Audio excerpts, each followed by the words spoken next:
Morning or good afternoon, everyone. It's wonderful to see you all here today, and it's an honor to be joined by so many whose work we greatly admire. We'd also like to extend a warm welcome to all of you joining us from around the world through YouTube live stream. My name is Holly Johnson, and I'm the Associate Director of Columbia Global Freedom of Expression. For those of you who are not familiar with our work, we were established in 2014 by Columbia University President Lee C. Bollinger.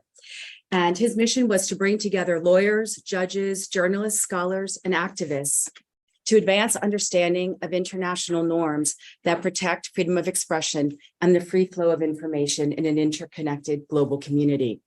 To achieve its mission, Global Freedom of Expression undertakes research and policy projects, organizes events, and contributes to global debates. Our flagship project is a comprehensive database of legal decisions related to freedom of expression. This database currently hosts more than 2,000 briefs on legal decisions from about 130 countries. Versions, thanks to UNESCO, are available in Spanish, Arabic, French, Portuguese, and Russian. These resources help us identify patterns and trends, monitor developments, and inform judicial decisions and advocacy efforts aimed at protecting and promoting freedom of expression. Recently, we launched a special collection series of publications.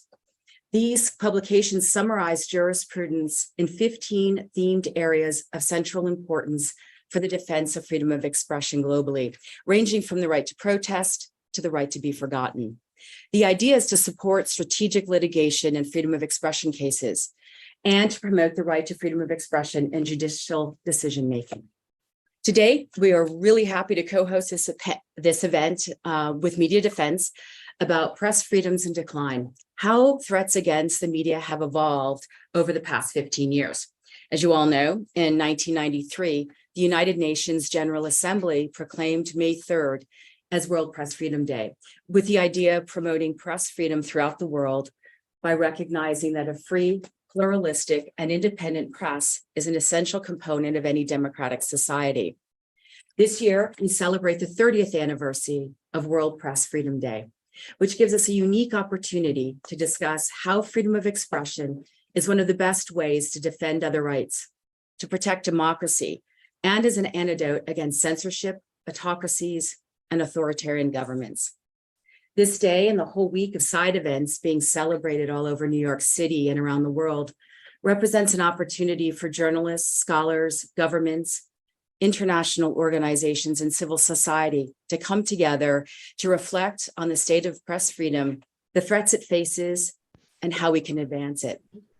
Today's conversation will rotate around an extremely pressing and paramount issue for Columbia Global Freedom of Expression, which is the disturbing and increasing threats that journalists have suffered over the past 15 years. The conversation will be led by Carlos Gaio, whose work in defense of freedom of expression we deeply admire. Carlos is a prominent Brazilian human rights lawyer who was recently appointed CEO of Media Defense. I think somebody may have their audio on. Sorry about that. So Media Defense was created in 2008 to provide legal advice and support to empower journalists and independent media around the world. So please welcome Carlos. Finally, I'd like to encourage all the members of our audience, both in person and virtual, to engage with us on Twitter during the event and tweet during the sessions. Be sure to use the hashtag World Press Freedom Day, and you can also follow us at Columbia GFOE. So now I finally hand the floor to Carlos. Thank you. Thank you very much, Holly, for your very kind words and introduction.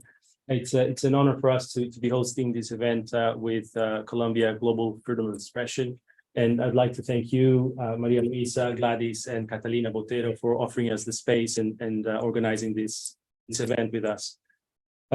So as you mentioned, I've been recently appointed CEO at Media Defense, and we thought about having a conversation around World Press Freedom Day to reflect on the threats, how threats against journalists have evolved since the period that we've been created, 2008, as you mentioned.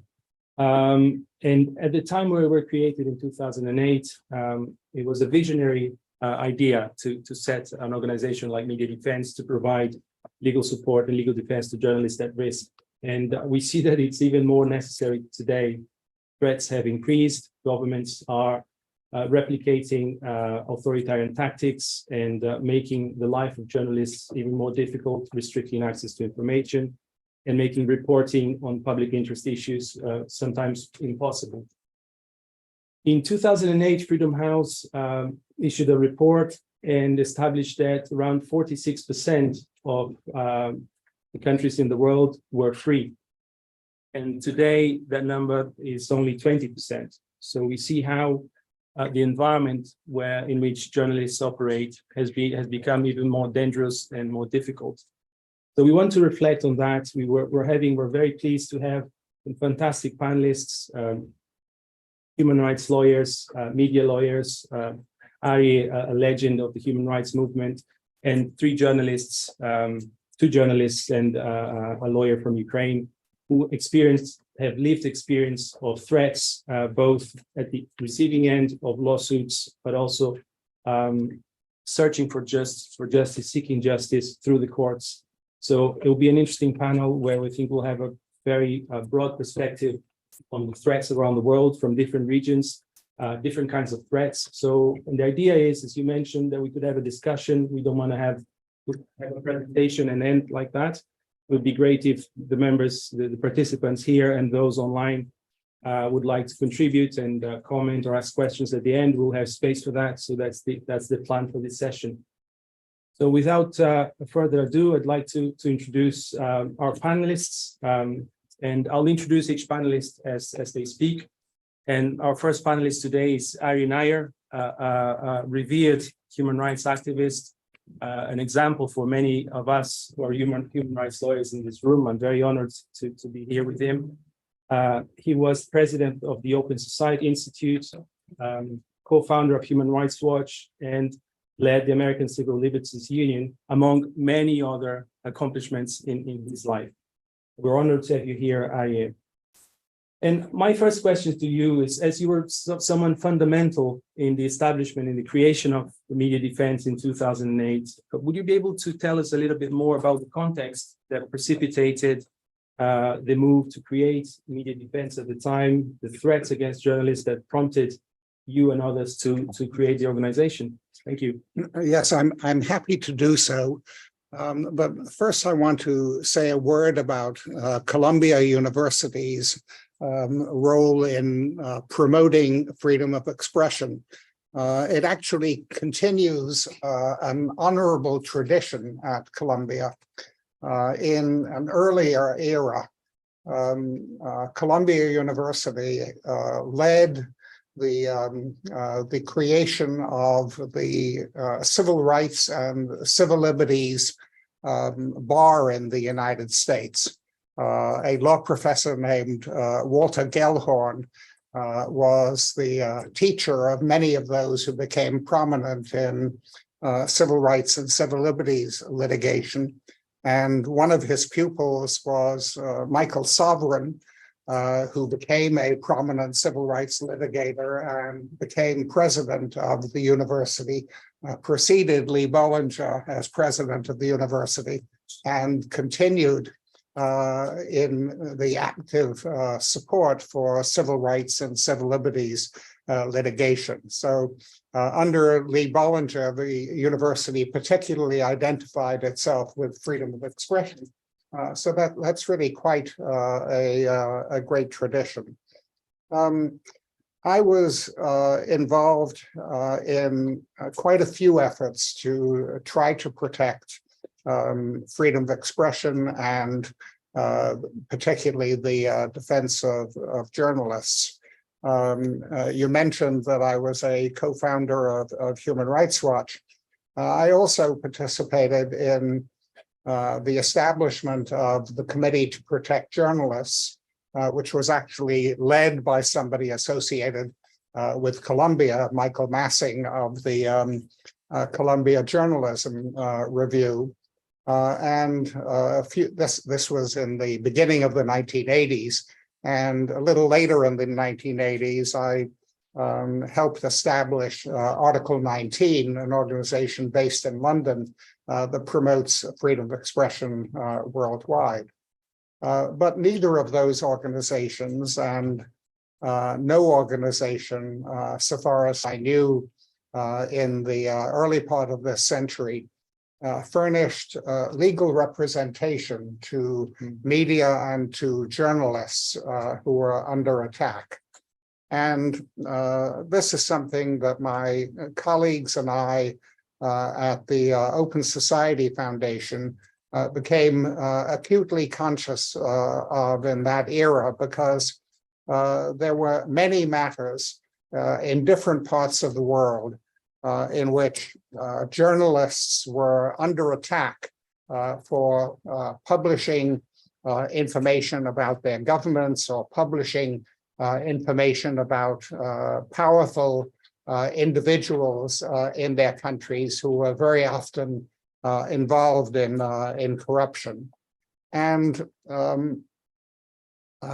this turned out in that era, in the early part of this century, to be a particular problem in Southeast Asia. It was a region of the world where there was an intense struggle over democracy in that era.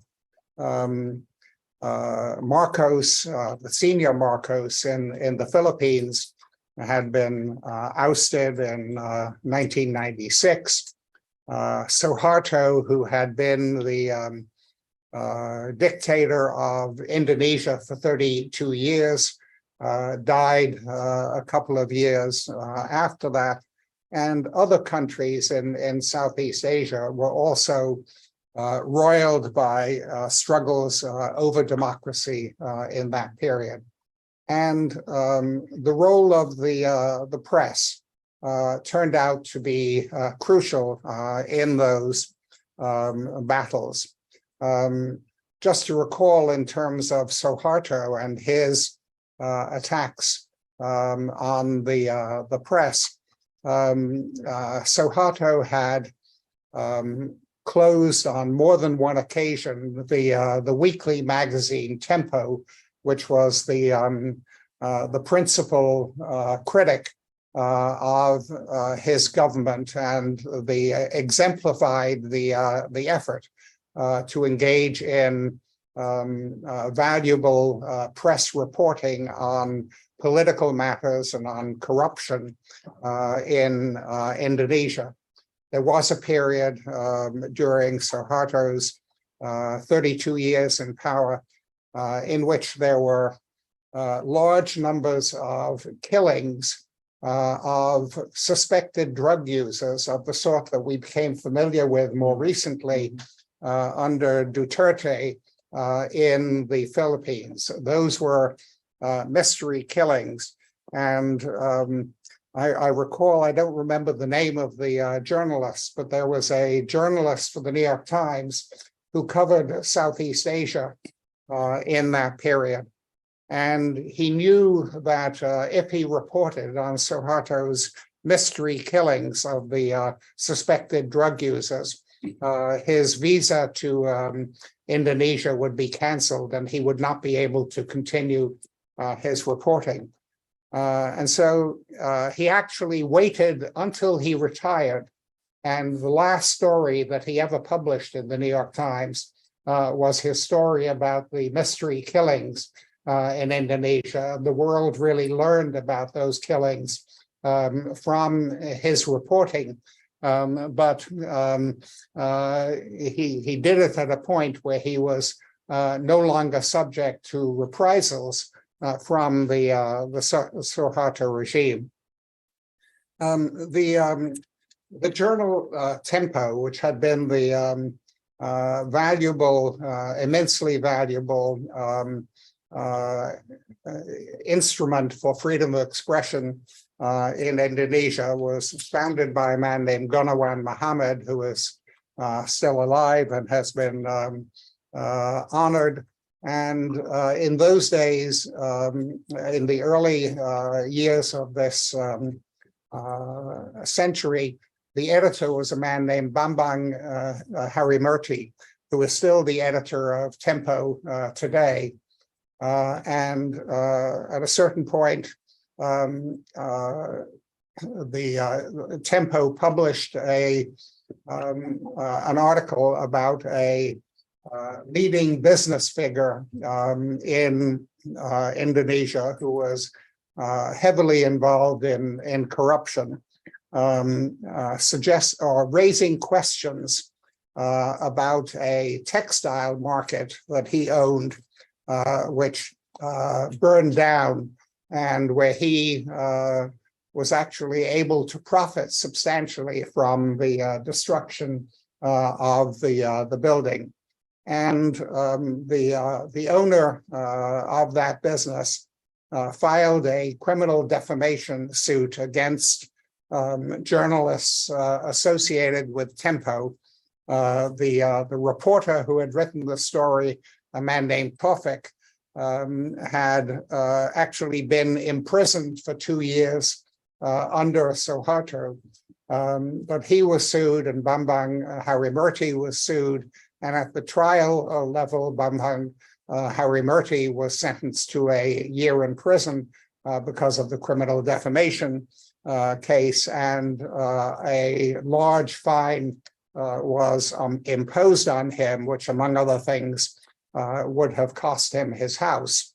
And I was at the Open Society Institute, and at the Open Society Institute, we helped to provide funding for legal representation for Tempo, and we actually prevailed at the level of the Indonesian Supreme Court. The Indonesian Supreme Court voided the charges against Bambang Harimurti. Another case that took place around the same time also involved criminal defamation, and this was in Thailand.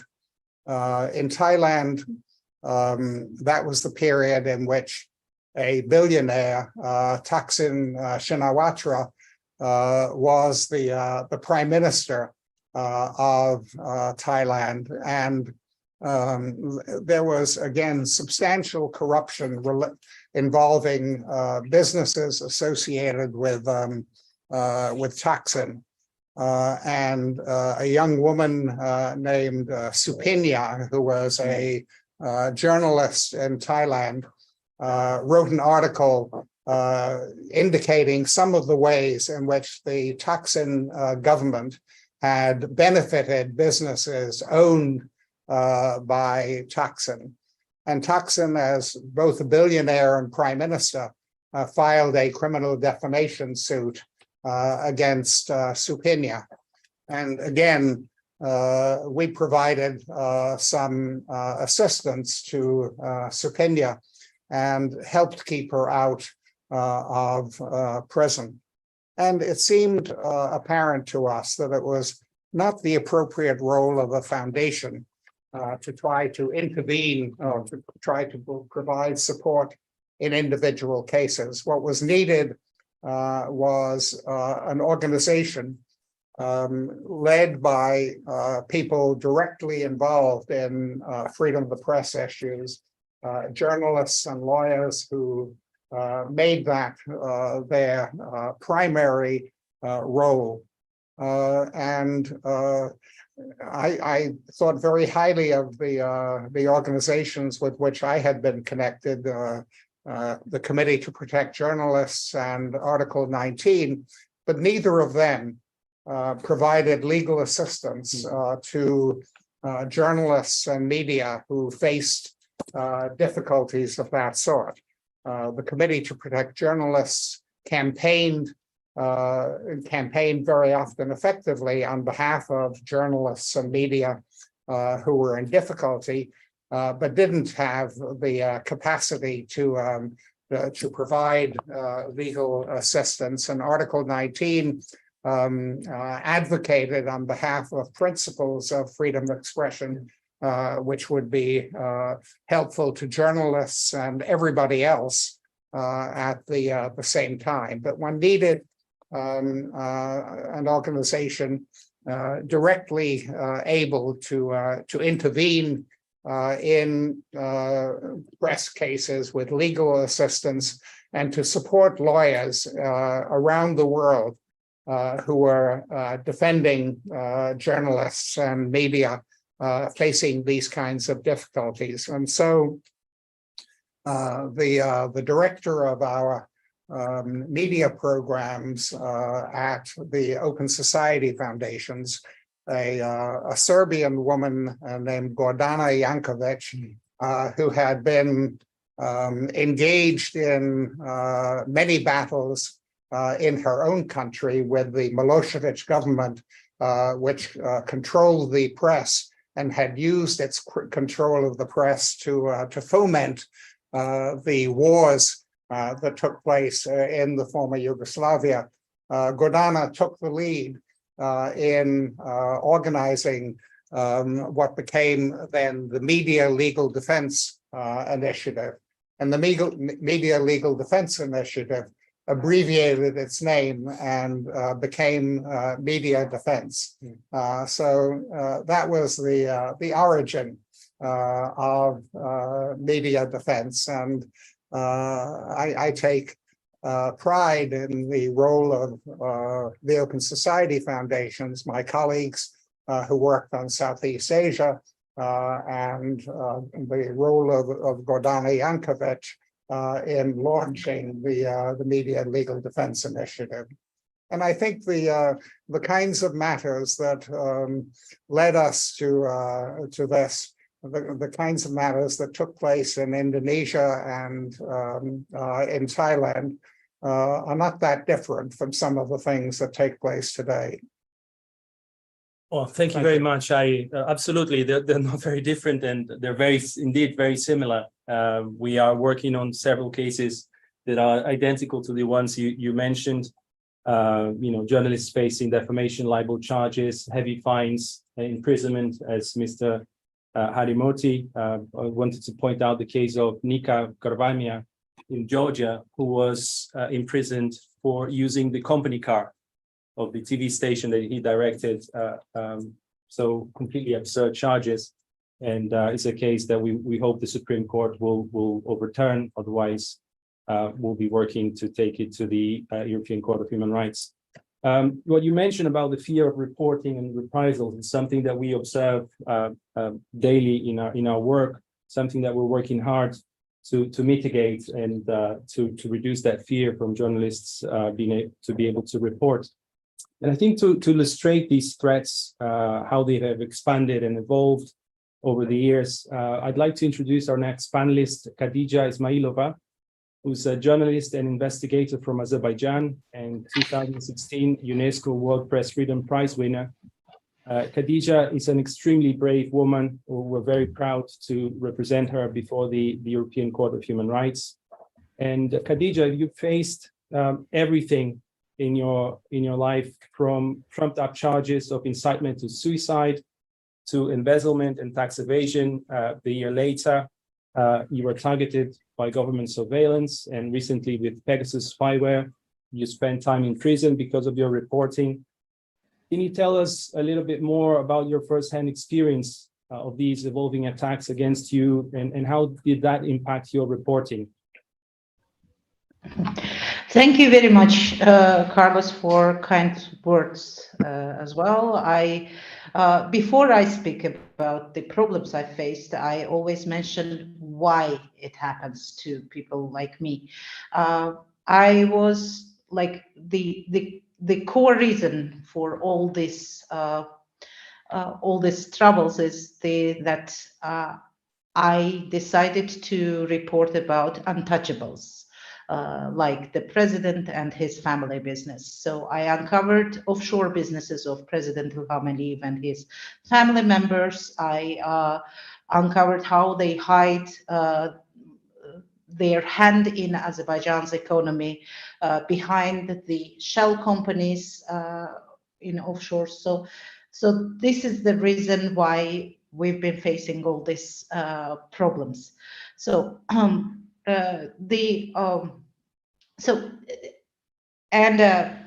also I want to thank Media Defense because of their dedicated support to to defending my rights. I won 4 cases in European Court of Human Rights, 3 of them with Media Defense. So bad news is that the court decisions are not implemented in Azerbaijan, but having at least some part of justice is very consoling, I would say. So the troubles are different, and I don't agree with you that I have faced everything. It seems like our government is very resourceful when it comes to creating problems for journalists. Like in my experience, it was the camera in my bedroom and being blackmailed with my own intimate live videos. Then when I didn't agree to step back, the video was exposed, it was published. Then after that, I won that case in European Court of Human Rights, and European Court of Human Rights demanded that Azerbaijani government finds the perpetrators and punish them. Well, actually, I did my own investigation and I found out that the camera was linked to the government-owned telephone company. So, it's clear that the state was behind the surveillance, physical surveillance. After that, I've been imprisoned with absolutely absurd charges. They tried one charge, then they tried another charge. Well, I was sentenced to 7.5 years. Then it was reduced to 3.5 years. But then I was released from prison after the huge campaign in international media and by international organizations. There was a huge campaign in support of my rights. When I was in prison, 100 journalists joined the campaign Khadija Project, and their job was continue investigations about Azerbaijani oligarchic regime. So when I was in prison, like before the prison, I would produce like 1, 2, maximum 4 investigations per year. When I was in prison, every week, 100 journalists as a consortium they were working on investigations about the same subjects. So so it turned out that it was very it became too pricey for Azerbaijani government to keep me in prison, so they released me from prison but kept me on the travel ban for 5 years. So for 5 more years I couldn't leave the country. It was over in 2021, so I'm now free to travel when I have time, but still I'm fighting for justice because I want perpetrators, the judges, the prosecutors who violated my rights to pay the price. And well, my goal is not to stop until I achieve that, but it doesn't seem so. I don't see it in near perspective so far. Anyway, the justice is yet to come while we are facing new injustices, new portions of injustice. When I left the country first time after travel ban, I met with my colleagues from OCCRP and the Organized Crime and Corruption Reporting Project, who told me that my phone number was in the list of the phones which were infected by Pegasus spyware. So I checked in my phone book, there were 99 phone numbers which were subject to spyware, which means 99 people whom I knew in Azerbaijan and whose phone numbers I had in my phone book, they were subject to surveillance, digital surveillance. I guess everyone in audience knows what Pegasus spyware is. In short words, they use your phone, your gadget, to spy on you. It's audio, it's video from your life, it's everything you post, everything you send, everything you have in your phone memory and around it. So it's not just phone itself, it's also everything that happens around it can be captured by those who are doing surveillance. Amnesty International tech group did the forensic examination of my phone, and they found out that for more than 3 years, my phone was under constant attack by Pegasus spyware. And it seems like I asked questions about how much it cost. It seems like the government of Azerbaijan, whoever ordered it, paid at least $300,000 for spying just on me. That's another issue for me, because it's bad governance, it's governance, it's corruption, it's mismanagement, it's everything on that. It's public money, I can guess, because the NSO, the company that produces the spyware, claims that only governments order the spyware. Well, the problem with litigation of the digital surveillance is that the NSO group, the producer of the spyware, doesn't disclose who exactly ordered the spyware. Azerbaijani government denies that it used this surveillance technology against me or other human rights activists or journalists or the lawyers. They claim they didn't do that. So unless the NSO group discloses the exact customer, we don't know whom to sue for doing surveillance. And some people in the government says maybe did surveillance on you. So that's their excuse, which is unbelievable. We don't believe it, but we cannot prove.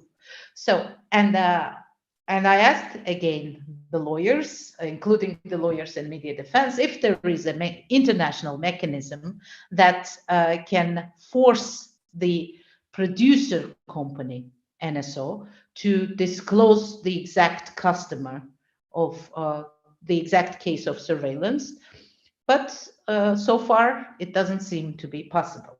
So that's a problem that needs to be solved, and that's an issue for international community for years from now to set the standards of accountability when governments or companies can use or put on use the surveillance technology.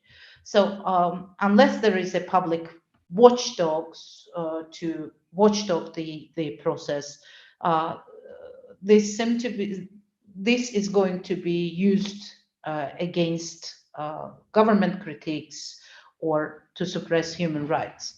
So that's a challenge in front of the international community for years from now, and I hope the solutions will be found.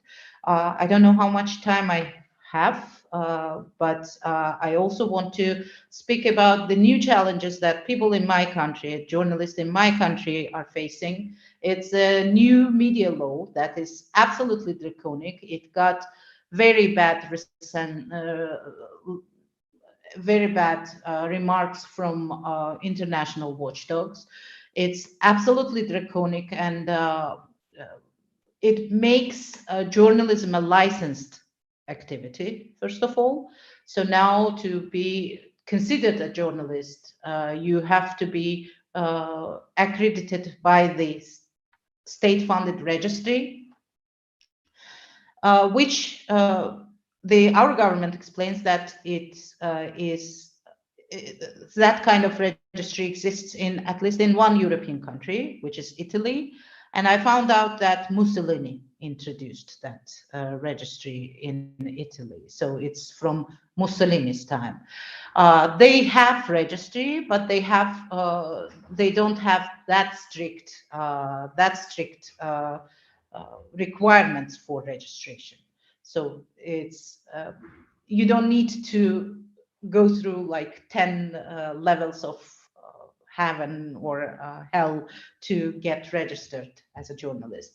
It absolutely restricts foreign funding for media, which is absolutely critical issue for independent media organizations in Azerbaijan, because economy is monopolized. Everything is in hands of the president and his family. So you cannot survive if you do not get foreign funding or support from foreign countries, even support from our own countrymen living abroad. So is becoming impossible. So because the grants NGO legislation is very restricted in Azerbaijan, people get arrested for getting grants and using it, and so this is becoming the charity is also almost impossible. Like there are too many legal impediments for charity projects. So it's becoming impossible for media organizations to survive on their own unless they are in hands of oligarchs in the government. So we have a huge number of the websites and media organizations which are praising the president, supporting the government, and the very few who are airing critical content are under constant pressure, like hacker attacks using the mobile phone companies and the website blocking. Several websites are blocked in Azerbaijan by court decisions, several more even without the court decision. So people are under digital surveillance all the time. We have problems with speaking to our sources of information because they are being exposed by digital surveillance. So the number of problems are created by the government without any legal basis, but they also introduced this new media law. So we would be under legal control and under legal. So anytime the government wants to shut down anyone, they will use the media law to do that. Or anytime they want to arrest someone, they will use the media law to prove that the journalistic activity we've been doing was illegal. So I guess I used all my time, but I wish I would give you more prettier picture of what is happening in Azerbaijan, but unfortunately that's not what is happening. But hopefully someday soon there will be more achievements to talk about than problems. Thank you. Well, thank you so much, Khadija. And I think it's very humbling for us to hear you talk about all the problems and the harassment that you've been through and that your colleagues in Azerbaijan have also been through over the years. And it's something that is getting worse and worse, despite our best efforts to help, to bring cases, to support lawyers and journalists in Azerbaijan. And what you say about the harassment of organizations and human rights lawyers is so real. We're working with several human rights lawyers in Azerbaijan who have been disbarred because they dared to represent journalists or activists in court. And like when I was in prison, I had 5 lawyers. Yeah. Two of them were suspended for 1 year. One of them is absolutely like this. He's disbarred forever, and two of them had like different kinds of oppression time. So any even institutionally, it becomes very difficult to find a defense, and that's why I'm very grateful for all the support you are doing in that work. Oh, thank you. And what you mentioned, some of the challenges that you mentioned, the threats we observe in other countries as well, perhaps not so wholesome as in Azerbaijan, where they use all the tools. As you said, they're very creative. The government's very creative in how they persecute journalists. I just wanted to highlight that we might have to do another event about implementation of court decisions, of regional court decisions, because that's a major obstacle to achieve justice, even with a positive judgment that we struggle to achieve, and then they're not implemented in practice. When you mention new challenges, Khadija, and I think it puts the lawyers also on the spotlight as having to evolve and adapt and learn how to deal with all these different issues, legal issues that you mentioned. And I'll just now pivot to our next panelist, to Daria, who will talk to us about the Ukraine, where this change happened overnight. They were working to support journalists and provide legal support, legal defense to journalists in Ukraine, usually defending from lawsuits filed by powerful individuals or oligarchs. And after the invasion of Russia's invasion of Ukraine, that changed overnight, and they had to adapt. And I'd like you to invite you, Daria. Daria is a media lawyer and author from Kiev. She collaborates with the Human Rights Platform, who's our partner in Ukraine.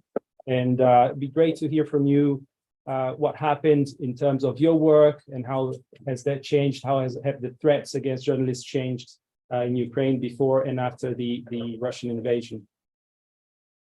Thank you. Dear Carlos, dear Holly, thank you very much for inviting me. It's a great honor to be here.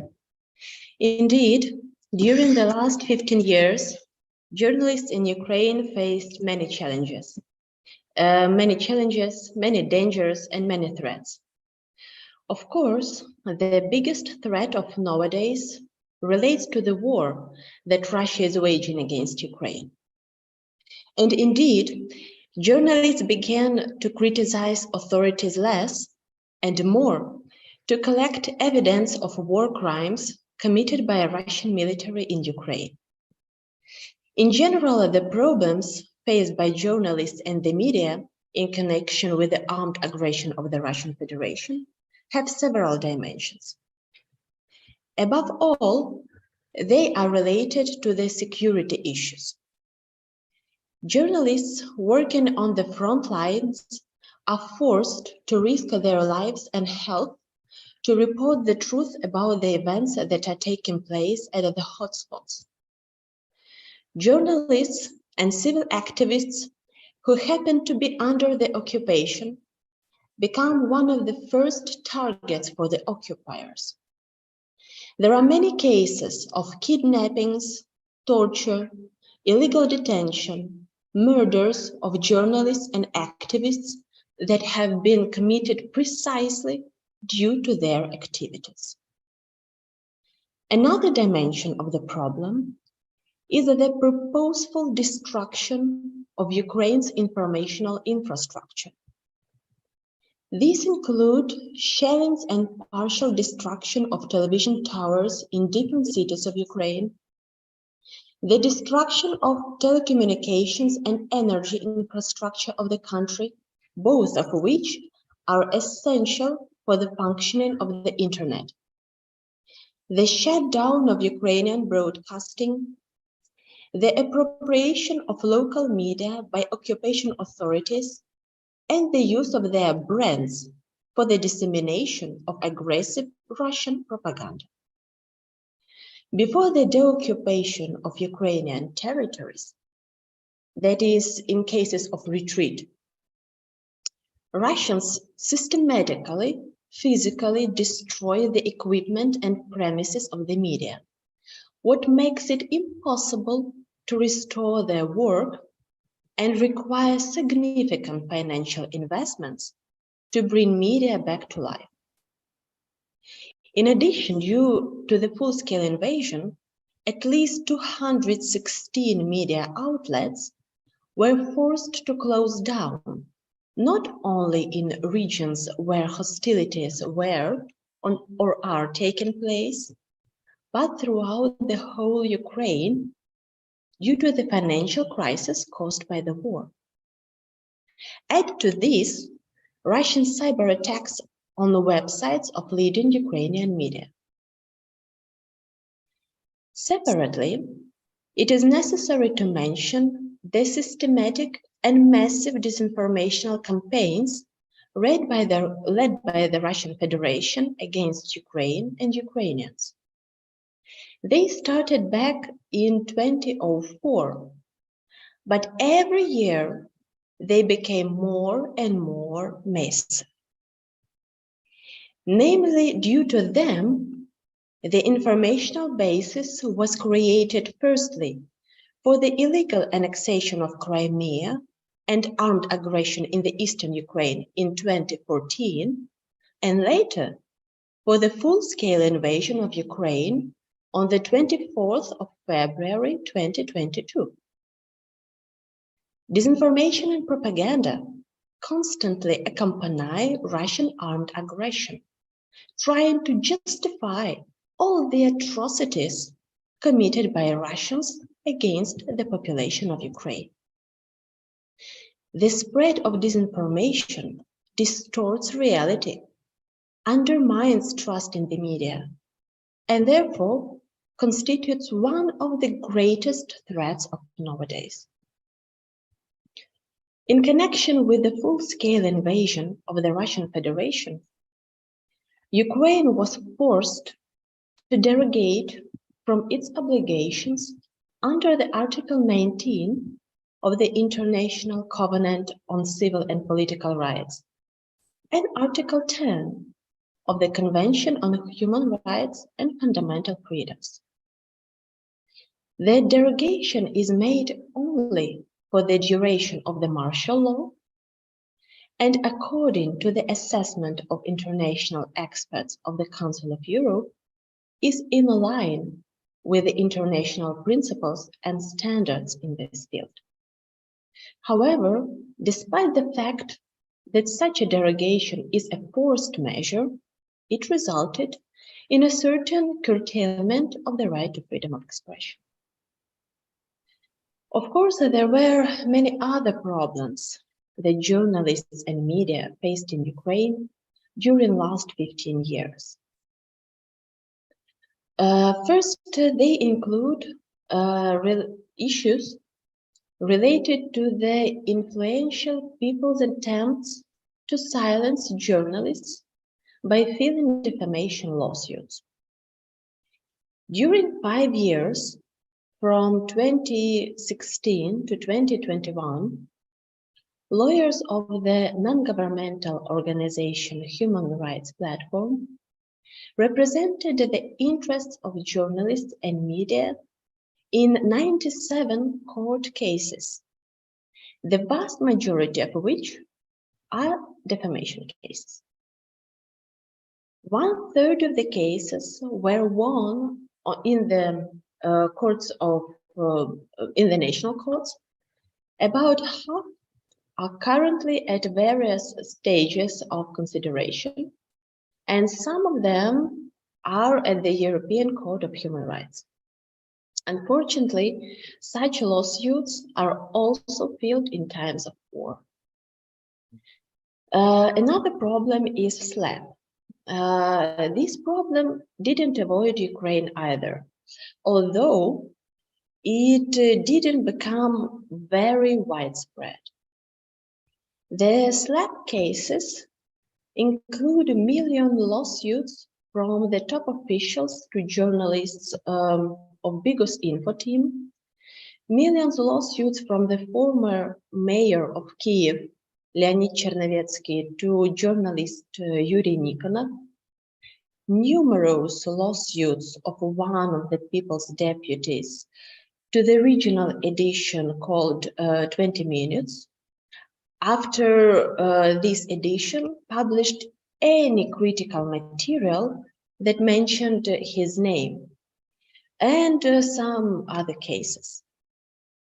Thanks to the efforts of the lawyers of Human Rights Platform and thanks to the support of the media defense, these lawsuits were won at the national level. Another threat worth paying attention to is related to the protection of journalistic sources. The examples of this problem include cases of journalists Natalka Sedlecka and Kristina Berdinsky. Natalka Sedlecka is a well-known Ukrainian investigative reporter, the head of Ukrainian service of the Radio Liberties investigative unit.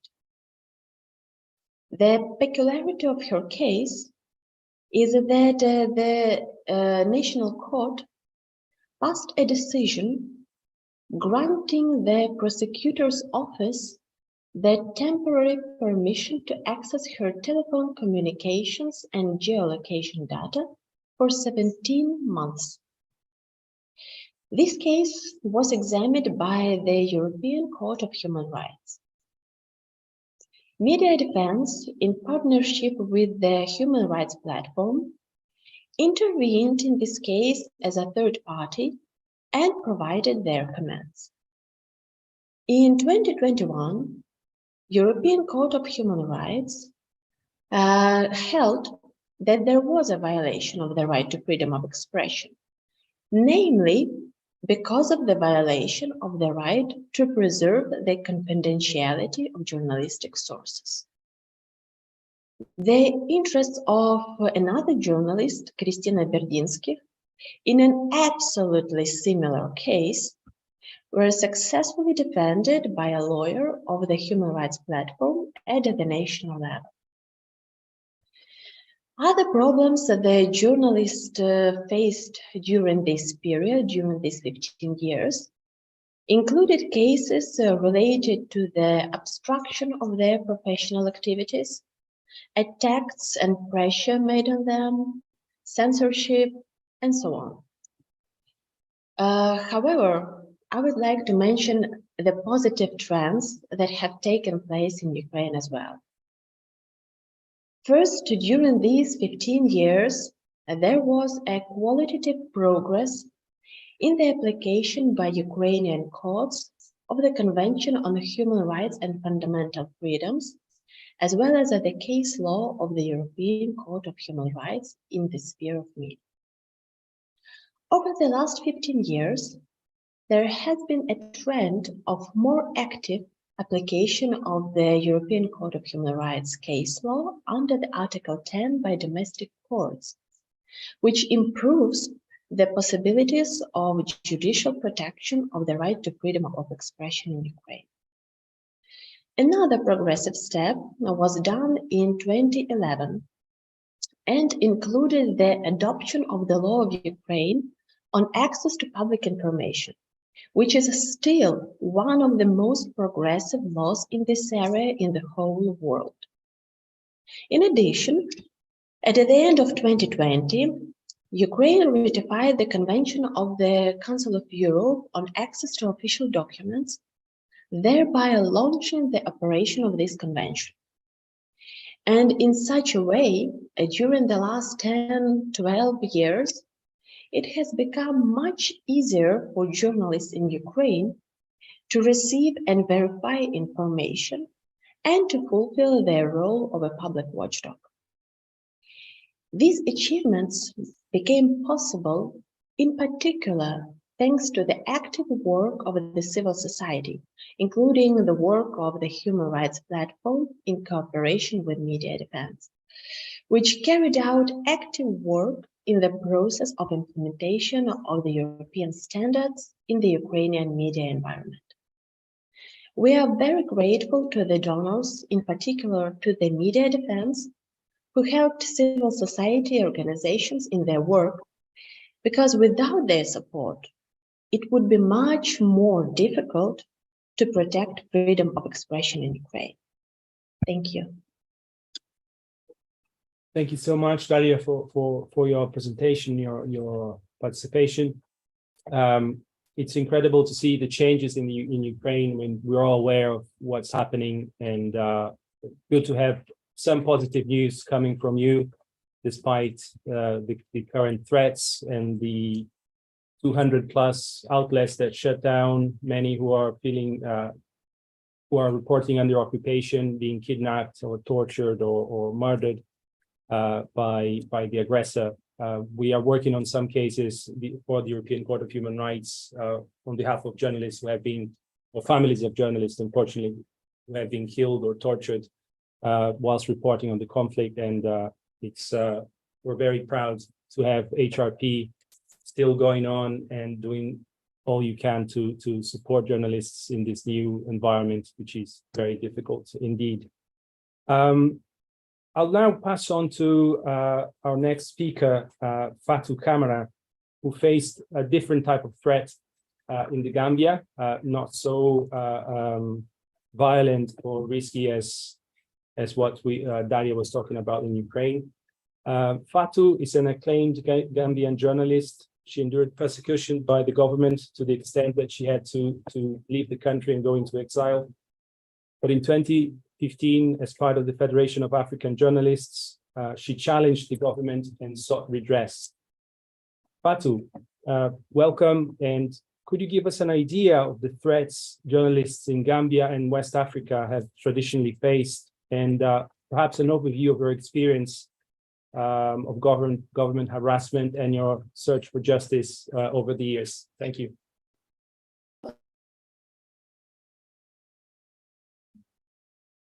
I think we lost her.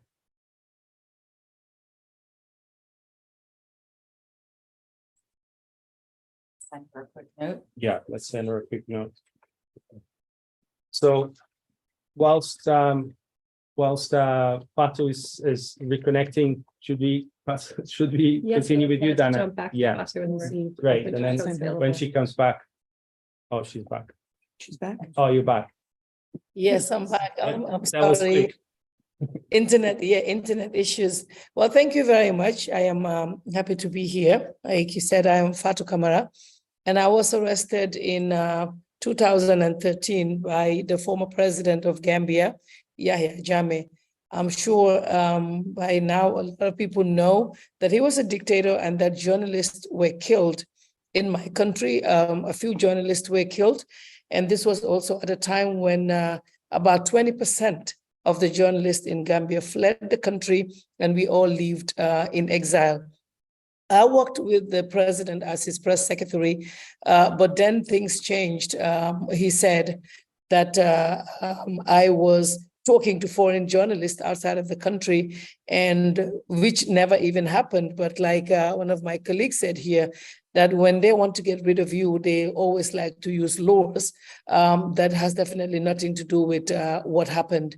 So I was charged under the false publication law, which is the fake news law, and I was to be in prison for 15 years.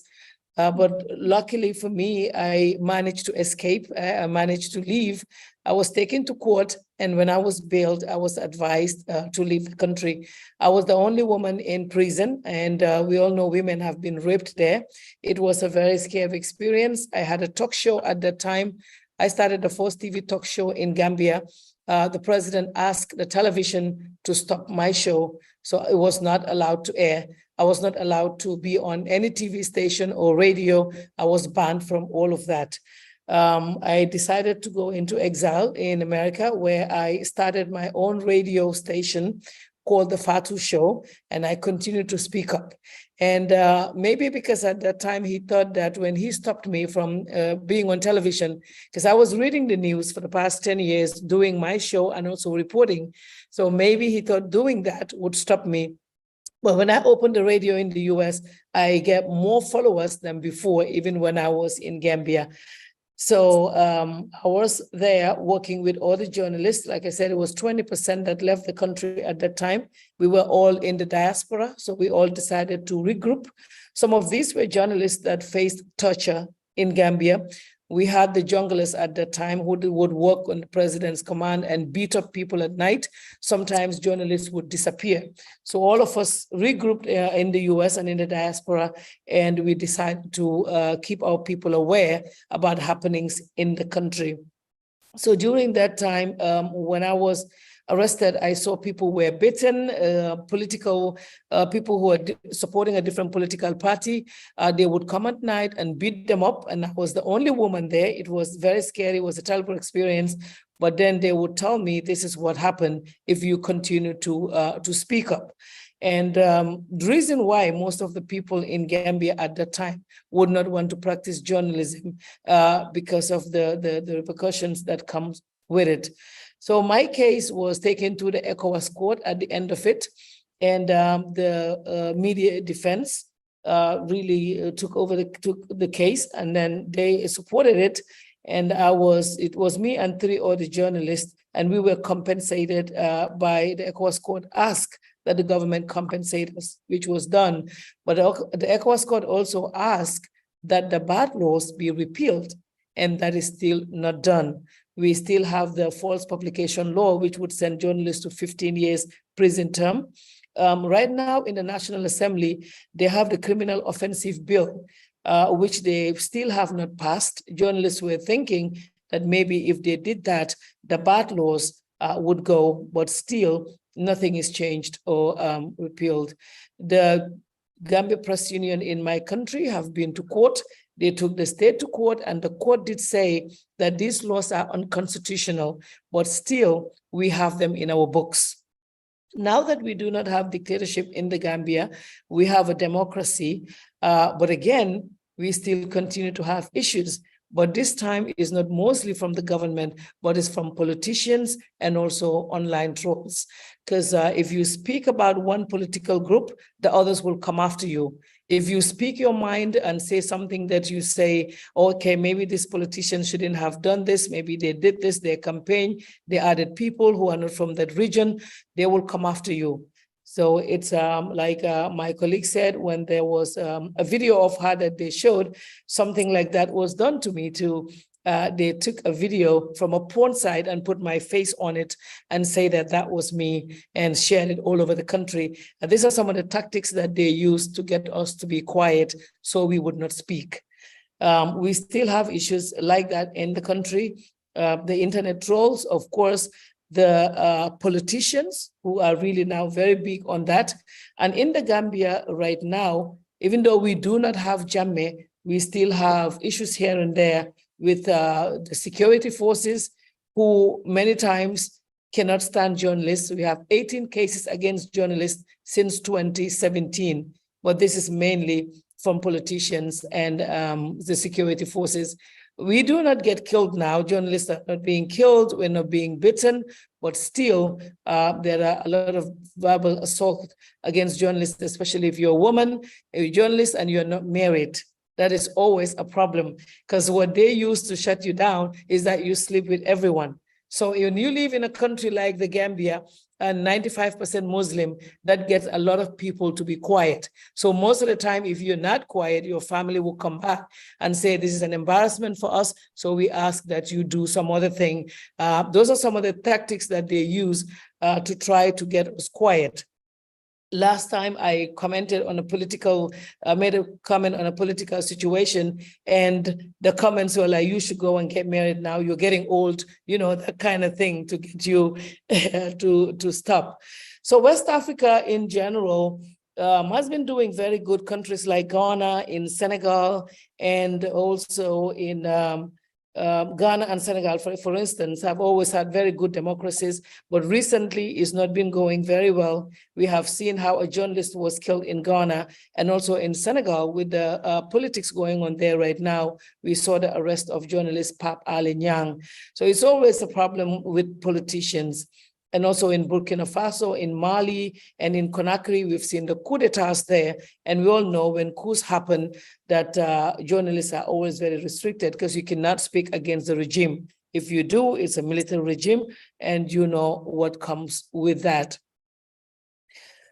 So the good news, like I said, in the Gambia is that no one is in jail at the moment. None is prosecuted. No one is in exile unless if you want to go by yourself, compared to Jammeh's time when 20% of our journalists, almost 200 people were in exile. We do not have that anymore. You can be in Gambia. You can ask any questions you want to ask, but always the politicians will come after you, and sometimes the security forces, because the training that they had is the same one that they were using during Jammeh's time. So most of them do not know how to work in a democracy. So we still have them harassing people. The government did announce that there was going to be a security sector reform, but until now, we do not know what happened to it. It looks like it's not happening at the moment. So the bad laws, the bad media laws are still here. This is something that the GPU and some of us are calling the government on to kind of get rid of them. But still, we do have the bad laws, even though the court said they are unconstitutional. The media houses yesterday, there was one radio station that is totally, completely against the government that was asked to shut down, kind of like, you know, they're bringing some kind of issues, or you didn't do this, you didn't register properly, you're not paying tax, which is some of the issues that they use when they're ready to close a radio station. Because we have parliamentary elections coming up, and it's really big. It's going to be on May the 21st, so May the 28th. So right now, it's a very difficult time to cover news. Even with me, right now, I run an online news site, is the biggest in the Gambia. I have the highest number of followers, and I have 15 staff, but it is very difficult. Most of the time, they call for a boycott. For instance, if you write a story about a politician, the followers would say, let's boycott Fatu Network. So there were times there was a big call for everyone to boycott us in Gambia. Luckily for us, it did not work, and we're still the biggest. But actually, yes. Thank you very much, Fatu. I mean, congratulations on your success of your show, your program, and similar to Khadija's case, I think the government efforts to persecute you backfired, and you know, you're more successful, more well known. You can reach more people with your reporting. So that's positive news. Not so sad as previous situations we discussed. And hearing examples like yours, you know, encourage us to continue working to try and shift away from harassment, and it's encouraging. Thank you very much. We'll move to our last speaker, so that we hope to have a little bit of time to discuss here with you and with those participating online. And I'll pass the floor to Dana Green. Dana is a senior legal counsel at the New York Times. And we invited you to talk about, obviously, it's an established media outlet known all over the world, extremely important with hard-hitting reporting. And obviously the experiences, the threats that you observe in your day-to-day work and your career previously, I think would be very interesting to be shared with us from the perspective of the New York Times, operating in the US, but also globally. So, floor is yours. Thank you. Thank you. And thank you to Columbia for hosting us. I'm a alumna of Columbia Law School. It's a pleasure to be back and speaking here. And also thank you very much to Media Defense for having me. Media Defense had a significant influence on my career trajectory in this field. As a young lawyer, I began working with them in London back in 2010. And in fact, Khadija, we have never met, but it was your case that first had me involved with Media Defense. So it feels very full circle today to be here, and a real pleasure.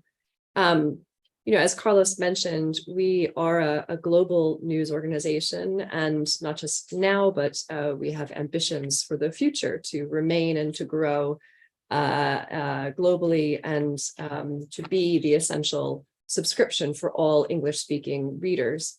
So we obviously are US based, but many of the issues that the previous speakers have raised are ones that affect us too. We're not in a situation where we can just pull up the drawbridge and retreat to Fortress America. There have been rare times when we've had to pull out from countries. We had a significant evacuation from Afghanistan. We have,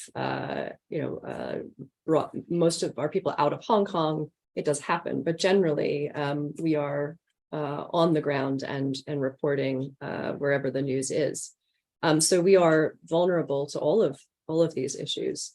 But Carlos had particularly asked me to talk about some of the more subtle threats to the media.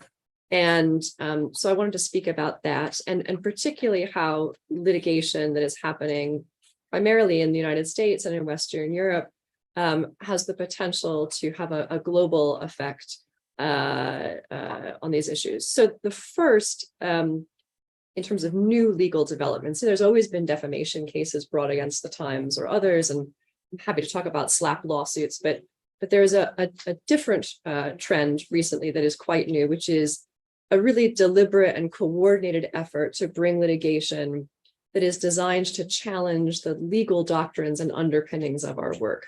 So to challenge, for example, Supreme Court precedent on New York Times versus Sullivan, which is perhaps best known right now for the actual malice standard, but actually laid the groundwork for a whole host of First Amendment doctrines. And that has been both through litigation and also through legislation, most remarkably recently. So just today, as reported in the New York Times, there was a bill in Florida that was moving forward that purported via legislation to set aside First Amendment doctrines and to make it easier to sue the press, to deem, for example, anonymous sources presumptively false, and other things of that nature. That has died now as a result of a really significant pushback across the board of conservative, liberal speakers. It was really sort of a very impressive coalition that came together from across the political spectrum. But it's indicative, I think, of this movement to try to challenge those legal doctrines. Included in that has been cases brought to the Supreme Court. And in our own litigation, we've seen in sort of what would otherwise be run-of-the-mill defamation cases, the plaintiffs explicitly saying that they want to set aside these protections as a result of their litigation. The other one that I want to highlight today, and it's such a complicated area, I can only offer sort of a brief taster, as it were, but is efforts to what are sort of commonly referred to as efforts to rein in the platforms, to address what are seen as the excesses or abuses or negative effects of social media platforms. And I think these efforts are harder to think about as legal challenges to freedom of expression and to the press, because that's not the way that they're framed. And they're also harder, I think, because they are sometimes so technologically complex that it can be difficult to grapple with them. There are two cases in front of the Supreme Court this term that deal with these issues. And Justice Kagan got sort of the biggest laugh of the term by saying, we're not like the 9 smartest people on the internet here, which is true, but I think is indicative of some of the issues here, because a lot of these efforts legislatively are brought with the best of intentions. I think there is sort of widespread consensus, discomfort with the impact of the way that social media companies are operating, and an eagerness to address that. And so from the perspective of freedom of expression, the news media, my fellow members of the panel, the impact here is often inadvertent on the work that we are doing. And that inadvertent impact, I would say, is 3 things. First, we obviously, all of us here, use these platforms both to obtain information about what is happening, to connect with sources, but also to disseminate the work that we are doing, and also to speak out and to protect each other. Khadija has mentioned that sort of widespread support for her, for example, and how important that was to combating state-sponsored, repression of her work. The ability to speak anonymously, to disseminate information about her on platforms is really vital to the speech environment that we're in. The second is that these rules, while well-intentioned to address things like personal privacy, children's privacy, misinformation, are sometimes drafted so broadly that they would also affect the news media. And in particular, I'll highlight the age-appropriate design code in California, which I'm happy to get into in a minute, but that is written, really was designed to address social media companies, but as written would apply to most major news organizations' websites. And then the third one is that this legislation is often, again, driven with good intentions in places like the United States or Europe, but it sets precedent that is vulnerable for abuse by bad faith state actors.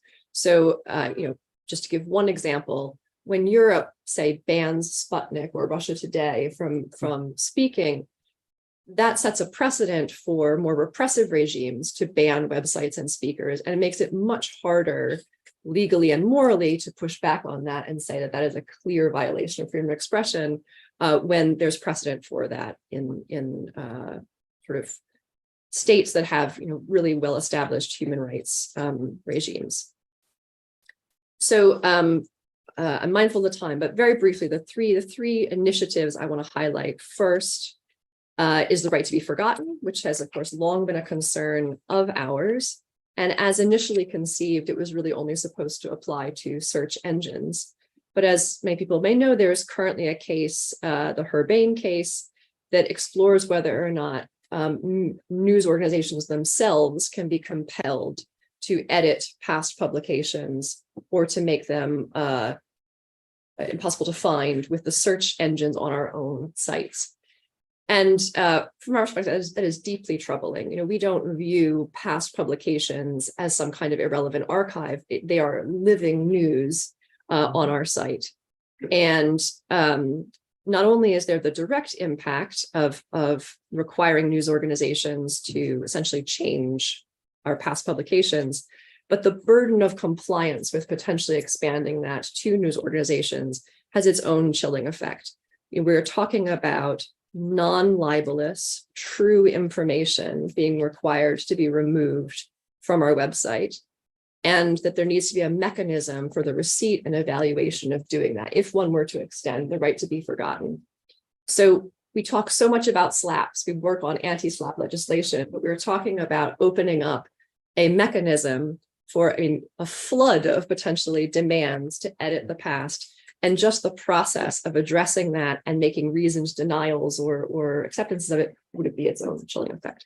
As well as I mentioned before, it making much harder to strike back at repressive state actors requiring news organizations to censor. The second is, as I mentioned, children's privacy and safety.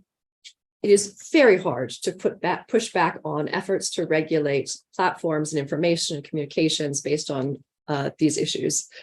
They are, we all care about children's privacy and safety. And so to oppose them or to speak out about them risks being characterized as anti-children's safety and privacy. But what is happening with some of this legislation, I think, should trouble all of us because of the risk of setting precedent and the way that it potentially impacts the news media. So I mentioned the California Age-Appropriate Design Code, which again was designed to address the exploitation of children, their addiction to social media, their use of their information to push advertisement to them. But as drafted, it would affect any website that is likely to be accessed by children. And I very much hope that children are accessing the New York Times and the Guardian and the Wall Street Journal. I mean, we want children, and children are defined here not as they often are in previous legislation as those under 13, but as anyone under the age of 18. People under the age of 18 are very active in civil society. I mean, we only have to look to people like Malala Yousafzai or Greta Thunberg to see that these are people who are very engaged and have a role to play in public life. But the legislation does require websites to consider whether or not their content could be harmful to children and to take steps to mitigate that. And of course, what could be harmful to children is left up to a regulator. So in one jurisdiction, you might consider that what could be harmful to children would say be information about conversion therapy, or another might say that information that's harmful to children is seeing any depiction of a woman, right? That's not appropriate. It opens this door up to that kind of regulation. And the result of that is potentially that organizations will have to age gatekeep their websites. There's also similar legislation now in Utah and Louisiana that's designed to prevent children from accessing pornography online.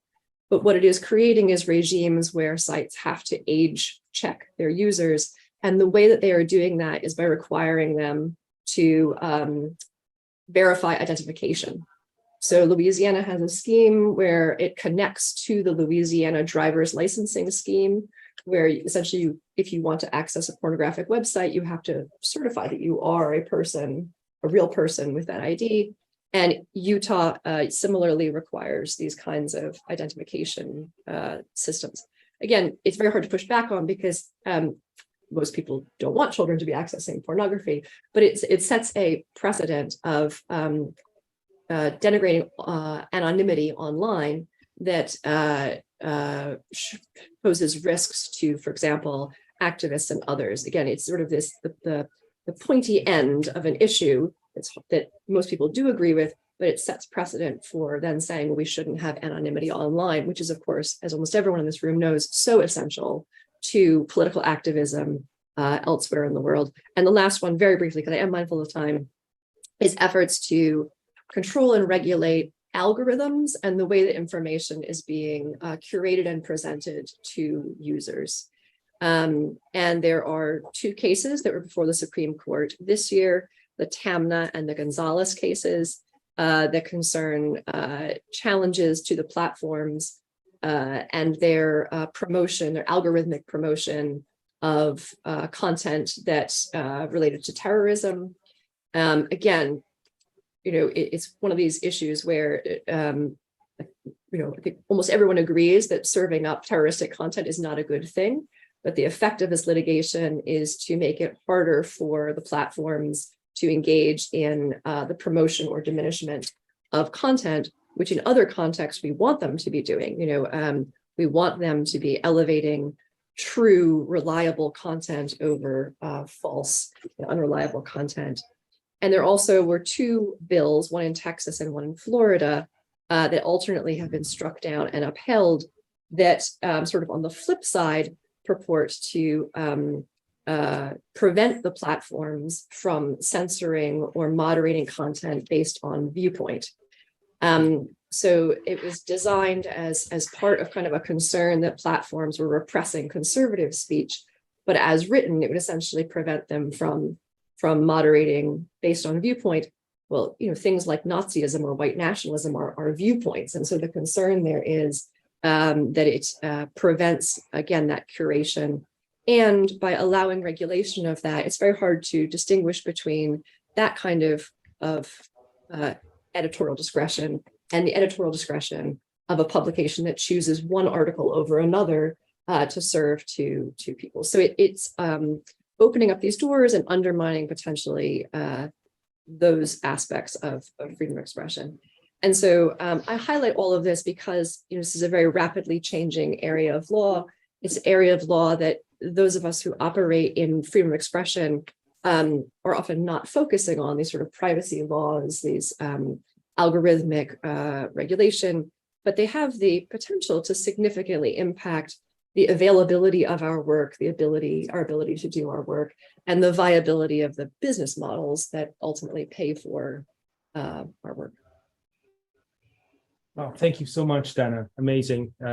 Just so eloquent. And I think what you mentioned in terms of the consequences for decisions or judgments coming out of the United States to other countries, in terms of the doctrine of actual malice, which we use in our briefs all the time, and many others use as well, and the unintended consequences, or sometimes maybe there are intended consequences disguised as the legitimate protection of children or privacy. The effect of these bills and these decisions, I think, we're still to see how they're going to play out all over the world. And initiatives here are also happening in other countries, and we're very concerned with these lawsuits that have been filed, constitutional lawsuits. We're trying to intervene as well to prevent Supreme Courts, original courts from taking potentially dangerous precedents. I'm aware of the time. We're always, run over the time in these panels, but I'd like to allow anyone here in the room first, if you want to ask a question to any of the panelists or make a comment about what we've been talking about, please feel free to raise your hand. Yeah, please. Yeah, if that's okay. You do it in 1 minute. Okay, I can be quick. Yeah. Well, I have to thank you first.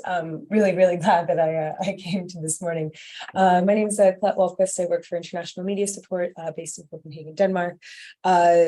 Something that was raised at the conference on Tuesday at the UN was on the use of surveillance tech. It was kind of brought up. I have so many circles and exclamation points on my page.